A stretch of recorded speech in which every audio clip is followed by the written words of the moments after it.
Hi, this is Nick Hodge with the Outsider Club. I'm sitting on the sidelines of the Beaver Creek Precious Metals Summit 2018. There's lots of gold and silver companies here, none I'm sure that have lower cost than America Silver, who I'm sitting with now, CEO and President Darren Blasutti. Can you tell us a little bit about America Silver? Give us a brief overview of the operations, and then we'll drill down into the projects and some of your plans. Sure. So America Silver is obviously a silver company based in Toronto with a listing in New York and in Toronto, and we have two producing assets. One in the Silver Valley, which is, probably knows produced over 1 billion ounces of silver in its history, and we've got probably the biggest land package and operation there, and it's the Galena mine complex, and it produces predominantly silver and some lead, and has been a big historical producer. We've cut it back a little bit given low silver prices, and we're trying to focus on some lower grade silver with a little bit better base metal grades so we can make some money, because we believe silver prices are going to go higher. So that's one, it's a real silver optionality for us. It's a really exciting property.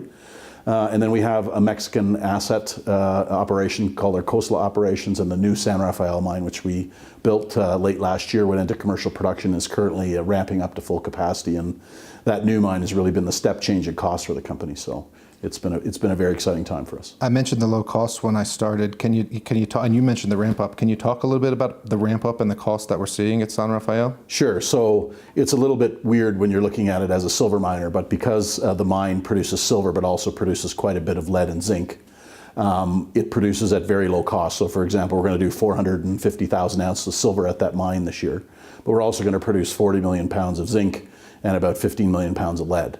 So that gives us really, really low costs, minus $40 all-in cost for silver on those 400,000 ounces, because the lead and zinc revenue get basically netted against the cost of producing the silver. So it's very low cost, and so it's taken the whole company. We bought the two assets, one in 2012, one in 2014. We were the highest cost silver producer in the world, and this year, the first half of the year, the lowest cost silver producer in the world. And what are those costs? So on a cash cost basis, we're negative negative $4 to produce silver on a cash cost basis, and we're about just above $5 on an all-in sustaining cost basis, so including capital, exploration, G&A, and all the stuff at the mine on top of it. So let's talk about the asset a bit. You mentioned you're ramping up. Can you talk about what a full ramp up looks like, and can you also talk about the current strategy a bit, because I know you have some high grade silver down there, but when we look at plays like America Silver as an optionality play, we sort of want to reserve that high grade, if you will, for times when we have better prices, not $14 or $15 an ounce silver. So you have sort of switched to base metals a bit. Can you describe that strategy for us? Sure. And again, when we took over both of these mines, one was producing at $32 an ounce and one was producing at $24 an ounce, and obviously silver prices were higher when we did that. So credit to your execution to bring the prices down, of course. Yeah, and I think a lot of it was common sense, and it also helped that I think the workforces were amenable to changing, because ultimately you're only as good as the workforce you have on the ground, and we've got good ones at both sites. So, the strategy really is that silver has been, lulling behind, and we, as much as I believe in silver and gold in the long term, we have to manage a business day to day, and we've got $4 or $5 million of costs every month that we've got to manage, people going to work every day. And so what we realized was our value per ton on the silver ore was going down as silver went from $35 down to $20, down to $15, and where we are today. But base metal prices had actually gone up.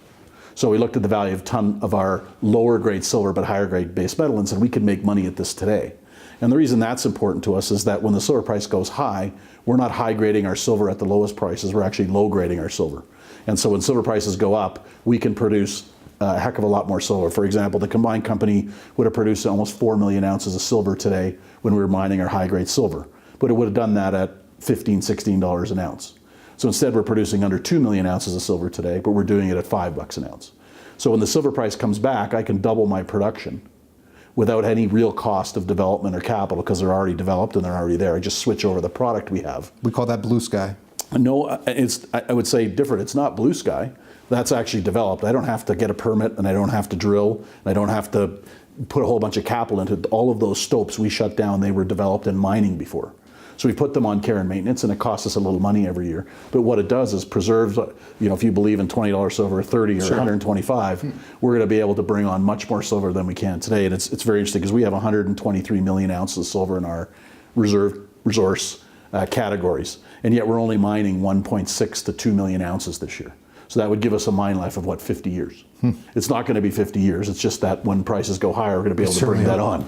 And so that's what's exciting, because I think a lot of our competitors, I think what they have to do is they have to mine their highest grade, because they don't have different types of deposits like we do. And when the prices go up, they're going to be mining lower grades, which means they're not going to be able to produce as much silver as we can. They're going to have to go buy companies and use their shares to buy other assets. And so we feel very fortunate.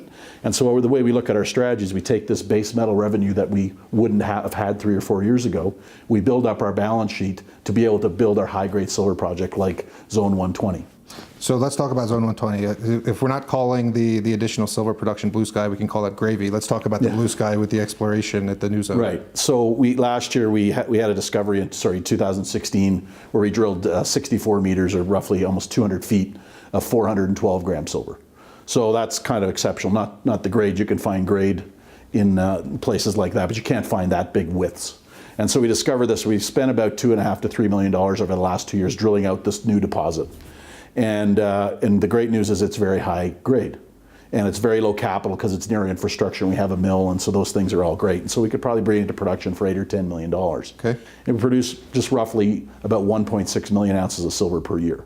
So you think about that, $8 million to bring on 40 million plus silver ounces, about $1.5 to $2 million a year for very cheap cost, and it can produce at probably $8 or $9 an ounce.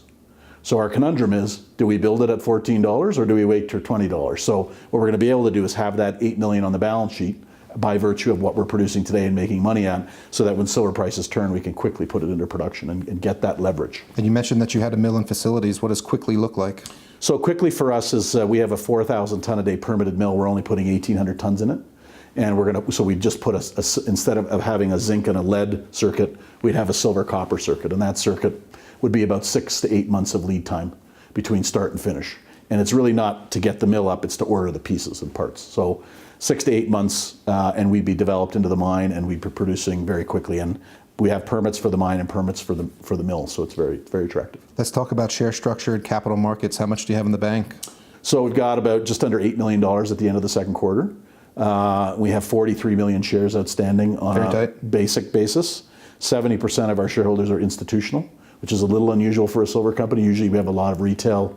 But that's why we've gone on the New York Stock Exchange and we're doing interviews like this, because there's not a lot of retail guys that know our story. And there's some big names there, as I wrote down. I wanted to mention Vanguard, Sprott, Oppenheimer. Yeah, and so because of our backgrounds of being ex-Barrick guys, we knew all of these shareholders. We've done deals. We've had long-term shareholders in our stock because they believe in our ability to get the cost down. And so we've hopefully proven that. Unfortunately, despite the fact of getting our cost down from 32 to 5, we're at the same market valuation we are when we started. But we know that will come back in time, and the people will pay us for it. But for us, it's creating that optionality on the silver price that's the most important. We have no royalties, no streams, no hedging. We own 100% of our projects. So when prices go, we can bring on that extra silver. And so just really to cap, like at Galena, we did 2.3 million ounces of silver copper production, just silver from that silver copper ore. All of that is no longer being produced. Okay. It's all sitting there. We're producing 1.4 million ounces of silver from silver lead. Okay, so that mine can produce 3.7 if we had a good enough silver price. And so that's exciting for us because that's developed.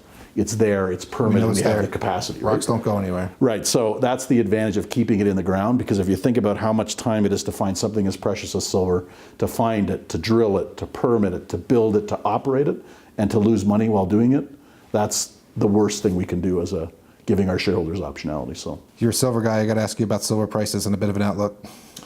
I would say I've been wrong for 6 years. So if I'm a good silver guy, that's another story. Bit of a caveat. Yeah. We'd be living on an island if we knew where silver's actually. But we're very bullish on silver. I think as a metal, not only as a precious metal, but because of its industrial component and its growth. Its advantage over gold, of course, is that the industrial demand is much higher for silver than is gold. And I think where the ratio is today, it's at 85 to 1. I think, I don't think gold has to go up for silver to kind of almost double in price. So to us, we're constructive. What we want to be is a very fast follower of the silver price. I want to keep the bullets in my gun for when silver's at a price that we think is a good price. We talked about how fast silver went from kind of $5 to $12 and then to $49, and now we're back at 14. That's right. Our view is that we're going to see 25 plus dollar silver prices in 2020. And that's how we're thinking about our business as we move forward and how we're bringing our projects into play. And that's why we're prepared to kind of do less silver today and more base metals. But that base metal revenue is going to help us build those mines and get those mines up and running quickly. Well, I commend you for reacting to the market and not just keeping on and trying to be good stewards for the shareholders and doing what needs to be done in the current markets that we're having. I appreciate you coming and giving me a recap of the company. Is there anything else we need to know about America Silver, or anything we need to hear about the next 6 months of operations or plans? I think keep an eye out for Zone 120. I think it's going to be one of the few silver projects in the world that can actually make money at today's prices. Darren, I appreciate it. That's America Silver. It's USA on the Toronto Stock Exchange and USAS here in the States. Darren, thank you. Thanks a lot.